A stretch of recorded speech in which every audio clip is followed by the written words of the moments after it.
Mi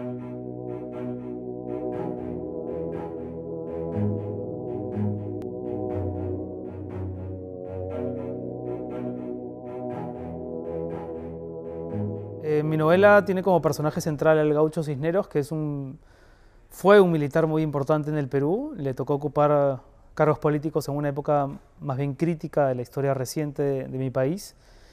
Y este hombre que fue un vocero del ejército muy enérgico, que se hizo fama de represor y de golpista, era mi padre. Y entonces la novela es un poco la historia suya, más la historia de este hijo, que soy yo, que siente de pronto, a partir de una serie de eventos muy íntimos, la necesidad de descubrir quién era su padre antes de que el hijo viniera al mundo.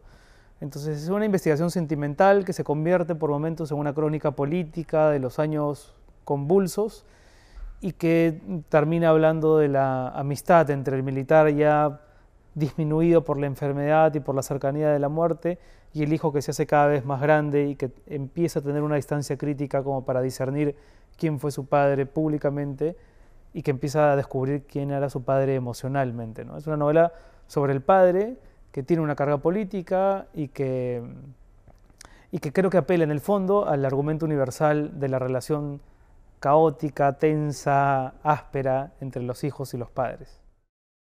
Hay varias distancias ahí concentradas en el título, ¿no? Hay una distancia generacional, mi padre me tiene a mí a los 50 años, nuestras referencias culturales eran muy distintas, su manera de aprender el mundo era muy diferente de la mía, las cosas que a mí me empezaban a gustar cuando tenía 13, 14, 15 años le resultaban tan lejanas que casi parecía que hablásemos lenguajes diferentes. Entonces hay una distancia generacional que yo creo que puede también hacer que un lector que es más como hijo nieto de su padre se siente identificado. Hay claramente una distancia ideológica, mi padre se formó como militar y esta filosofía cuartelaria la aplicó a lo largo de su vida, un hombre muy de derechas, un hombre muy pragmático, un hombre que no revisaba el pasado. Yo como ciudadano, como periodista, me he formado más bien en la orilla opuesta, con una convicción muy firme sobre discutir asuntos tan relevantes para mí como los derechos humanos, con una cierta idea progresista de la vida, es decir, creo en la libertad de la gente para elegir su forma de vivir.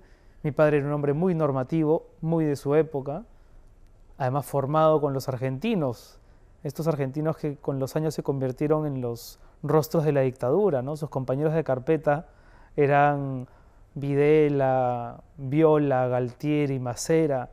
Esos nombres siempre estuvieron en mi casa como información muy presente y solo con los años yo descubrí quiénes habían sido, ¿no? Entonces está la distancia ideológica, la distancia generacional y la obvia distancia física, ¿no? Yo no hubiese podido escribir esta novela si mi padre estuviera todavía en el mundo. Yo la escribo porque él ya no está y esa es una distancia literal que creo que también está aludida en el título del libro, ¿no? Todo libro representa una lucha, ¿no? Una lucha con el lenguaje, una lucha contra muchos factores. Y para mí esta novela representa una lucha entre el hijo y el escritor.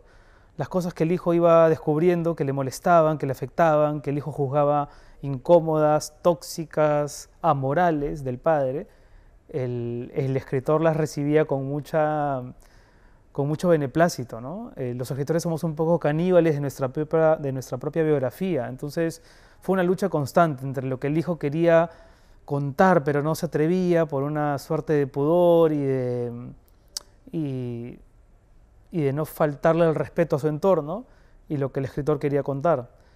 A mí me gusta mucho esto que dice William Faulkner de que uno cuando escribe tiene que ser desleal, o sea, mientras más leal a ti mismo seas, más desleal eres a tu entorno, a las expectativas de tus lectores, a los requerimientos de tu editorial, a las demandas de tu entorno familiar, etc. Entonces, a mí me pasó eso, yo escribía y sentía que había una pugna permanente entre el Renato hijo y el Renato escritor, y felizmente se impuso el Renato escritor, o sea, siempre hubo la finalidad de escribir un libro, ¿no? Yo siempre digo que no recomiendo que los hijos abran los archivos clasificados de sus padres y husmeen en los cajones secretos y levanten la biografía y cometan este acto subversivo de averiguar quiénes eran, si es que detrás de eso no hay un proyecto lo suficientemente obsesivo y neurótico como escribir una novela, ¿no?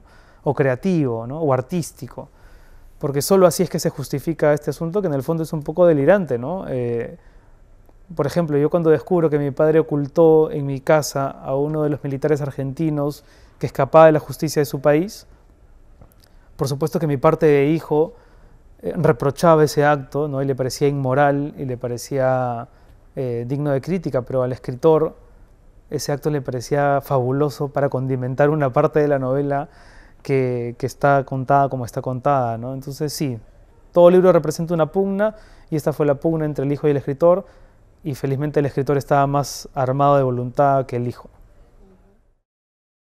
Para mí yo ya gané, o sea, yo me refiero a que estar en esta selección de 5 autores representa un triunfo totalmente, porque uno escribe un libro y nada más, uno se encierra en una habitación, intenta hablar de su padre, de aquello en lo que su padre se convirtió, ¿no? Este personaje biográfico, pero también condimentado por los testimonios que yo iba recogiendo, los hallazgos que tenía, las reflexiones que esos hallazgos me producían, y yo simplemente me encerré 8 años, no, me encerré 1 año a escribir.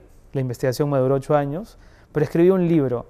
Entonces de pronto que haya como una acogida favorable y que encima esté ubicado entre estos autores a los que yo tanto respeto y admiro, como Carlos Franz, Juan Gabriel Vázquez, Héctor Aguilar Carmín y Rita Indiana, me hace sentir ya ganador de algo que ni siquiera tenía presupuestado, ¿no? Entonces nada, estoy muy contento, sí, muy contento. Y ganar sería como una dulce ironía, ¿no? Sería como extraño, pero yo me considero sumamente afortunado por estar en esta selección. En el Perú, por hablar del caso específico de mi país, yo siento más bien que los periodistas estamos muy desacreditados. Es decir, creo que en los 90 la dictadura de Fujimori, que tuvo a la prensa como una especie de hijo bastardo, nos granjeó una deslegitimación de la clase política, pero también de la clase periodística, de la que no nos hemos terminado de recuperar. Eso por una parte. Por otra, es cierto que en la narrativa latinoamericana de los últimos 5 u 8 años hay como una presencia mucho más dominante de escritores que se formaron como periodistas. No sabría a qué adjudicarlo. Por una parte me da la impresión de que si en el boom había una obsesión generacional por contar la historia del continente en estas novelas totales que eran absolutas y absolutamente ambiciosas además, lo que tenemos ahora es como esfuerzos muy íntimos, muy individuales de contar la ubicación en el mundo del autor desde su entorno doméstico y familiar, ¿no? Es como un cambio de perspectiva total y curiosamente el efecto a veces puede ser el mismo. A mí, sinceramente, el periodismo me resultó la única vocación utilitaria que encontré, y después de escribir esta novela yo siento que el periodismo era como una coartada para poder escribir este libro, ¿no? Para mí siempre va a ser como un trabajo utilitario, ¿no? Mi trabajo alimenticio, pero no mi vocación principal. Y sospecho que a muchos de los autores de nuestros países les ocurre un poco lo mismo, ¿no? Que entraron al periodismo como una manera distraída de entrar a la literatura y que con los años han confirmado que son más escritores que periodistas, pero que para hacerlo han tenido que pasar por esta formación y adentrarse en la realidad de las maneras tan a veces cínicas que tiene el periodismo, ¿no?